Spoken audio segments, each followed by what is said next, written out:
Assalomu alaykum xalqimiz. Mana bir sizlardan yordam so'rab chiqyapman. Muhammad Aliga, o'g'limga doim klizmasiz ichi kelmaydi o'g'limni. Shunga yo vazilim bilan qilyapman, yo glitserin bilan qilyapman de. Boshqa yo'li yo'qmi? Bo'lsa aytib o'tinglar. Chunki vazilim bilan qilaversam, cho'pakcha va vazilim bilan qilaversam, bechorani og'rib ketyapti va yig'layapti. Shunga yo boshqa xavfsizroq yo'li bo'lsa aytinglar, iltimos. Faqat vazilim ishlatavermayin. Yozib qolsalaring kommentariyada, bir sinab ko'rgan bo'lardim o'g'limga.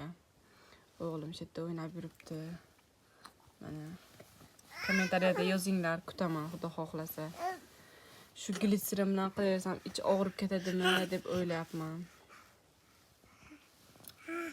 Kommentariyada yozib qoldiringlar, kim qanday ich qildirishini. Hozirgacha o'zi qila olmaydi.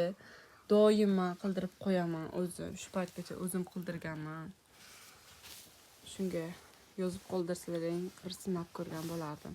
Hammangizga rahmat.